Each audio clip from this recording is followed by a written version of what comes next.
Joining me now is a member of the PDP Board of Trustees and a former military governor in Ondo State, Chief Bode George. Thank you for joining us on TVC News at 7. My pleasure. Thank you very much for having me. Let's begin with your assessment of President Tinubu's presidency, his administration in the past 1 month.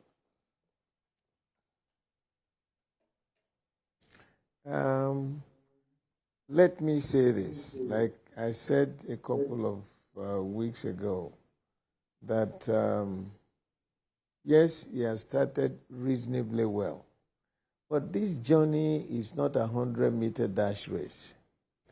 The problems that had been with Nigeria is so enormous that we need prayers. Yes, he has appointed people. He's been trying to balance and make sure that, our country sits pretty well amongst the civilized nations of the world. That's just the beginning. It's a long journey. And if you compute the number of hours a day, that's 24 hours, times 365 days, times 24, gives you the number of hours that is going to be on that saddle. And no human being can do anything, this kind of job all by himself. He needs prayers and the guidance of very well established, respectable and highly knowledgeable Nigerians. This Abuja is not Lagos. Abuja will require the best of brains in this country. It's not the normal job for the boys. This nation is in dire straits. Take any sector of the economy, we got problems. But with prayers, nothing is impossible. If you have the fear of God in you, and you listen, and you remain faithful to the doctrines of the Almighty God, you will get there. Right now is a show of a perpetual anger. People are hungry. It is very disheartening. It is very, very destabilizing when you hear the way we talk about the removal of subsidy and the filth, the messages that we've been getting from respectable, responsible Nigerians, in particular. The former governor of Bauchi State publicly told us the shambolic manner in which that sector had been handled. It is disgraceful, it is annoying, and he has to find a solution. This thing must not be covered. What happened to all the subsidy? Who are the people, the beneficiaries of this subsidy? Now, that's one aspect. The other thing is the central bank. Thank God he took a decision, pleasantly too, that they will model the sale of dollars. We must know, Nigerians are eager to know, what did they do, what kind of methodology they handled to be able to send us to the canvas. Some people overtly benefited from this silliness, I'll call it. But let's know those who are responsible. This nation must have what we call reward and punishment. It's not a matter of sweeping it under the table and then, it's business as usual. So there are challenges ahead of Mr. Tinubu, because for me, as a PDP stronghold member and a redentist PDP, we are still waiting for the judgment in the court. So We should have that at the back of our mind. But Nigeria is bigger than any individual. Let the will of the people prevail. Absolutely. And I understand that you're saying that we're in the early days of his administration and that it might be difficult to assess him in this first month. But you also have talked about some of the moves he's made. And I just want you to quickly touch on the retirement of service chiefs and the appointments of new ones. As a retired military general yourself, do you agree that this new appointment embodies the principle of federal character? And what's your confidence in the names on this list? No doubt. You know, I left the service. Most of these boys didn't even meet me in service. I've been out of service for quite a while. If I'm rating my own group in the service, it will be NDA 4. This is NDA 38 or 39, these young people that are being put there. But it is a reasonable approach to for handling the military. I tell you what, of course, once you are a service chief appointed by a commander-in-chief, once that commander-in-chief leaves and another one comes, you will be there at the pleasure of the new one. There's no perpetuity in this job. So what he did to me is normal. And the fairness and the rightness of a computation of how he came to Mr. A, General this will be Chief of Army, another one will be Chief of Defense Staff, the Chief of Air Staff, the Chief of Naval Staff, the National Security Advisor. Those are all the expectations you will be looking for in a new commander-in-chief. If he decides on his own to clean out the house, have new brooms to sweep, that's, for me, is okay. There's nothing wrong in that. The other ones have already gotten there. There is no perpetuity in any government job. Once it's time to go, you go like the others have gone, and then it's okay. Expectation from the opposition. The president has spoken elaborately about forming a government of national unity. And lately, we've seen a significant inter-party collaboration without the stakeholders necessarily decamping to the ruling party. Is that something that bothers you as a leader of the opposition PDP? And what does this mean for the politics of opposition in Nigeria? You know, any governance, any government requires a very solid opposition. Otherwise, like I said, we need prayers. No individual can do it alone. But at the same time, as we keep moving on, we are, as the major opposition party, we are still waiting for the outcome of the judiciary. So it is too early to start saying, I want to form a government of unity. Let's wait.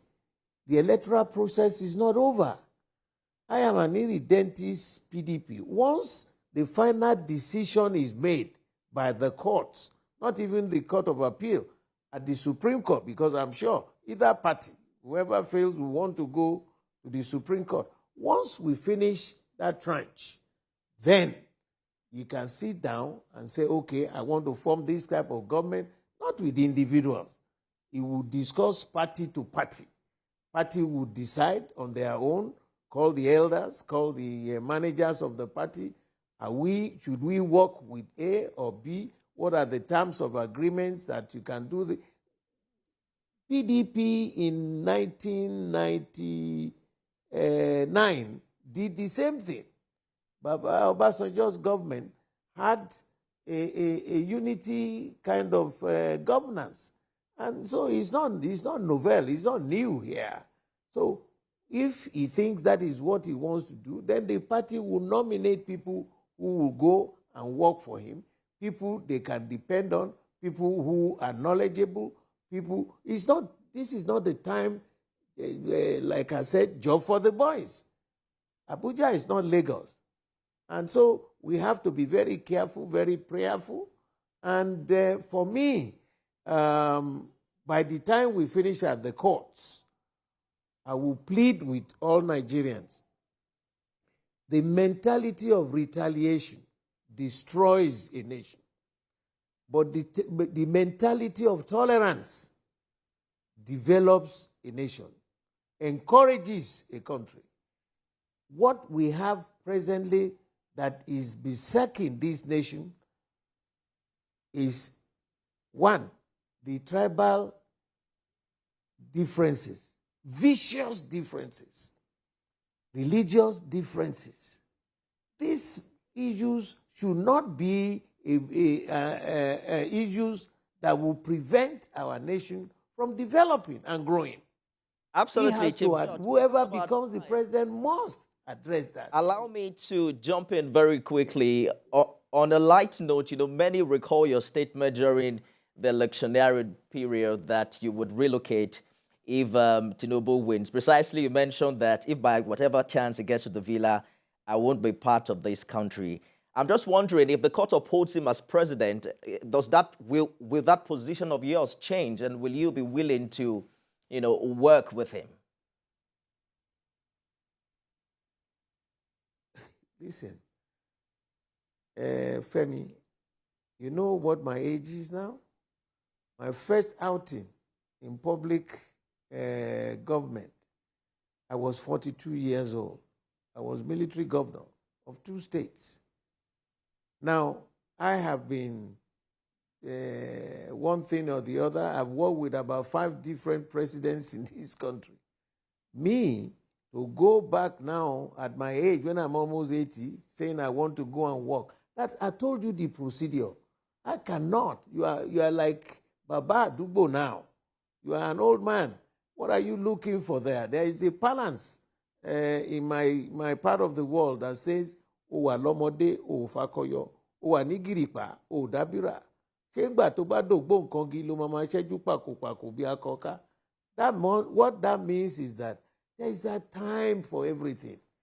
A time to work, a time to play, and a time to retire. I am retiring soon, but I will remove myself this year by the grace of God, remove myself from partisan politics, and I will still become and remain a voice of the people of this country. And because, I mean, my great-grand-uncle was Herbert Macaulay. So politics had been in my home. So we will get it to a point.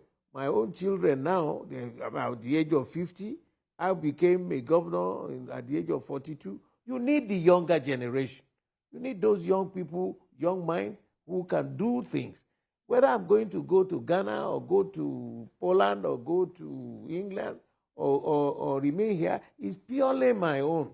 Once we see that the judiciary has dispensed justice as per the, you know that imagery in front of all law courts where you have the lady of justice blindfolded with the scale on one hand and the sword on the other side, that he doesn't care who you are, whether you are black, green, yellow, or blue, and that he doesn't care what tribe you come from.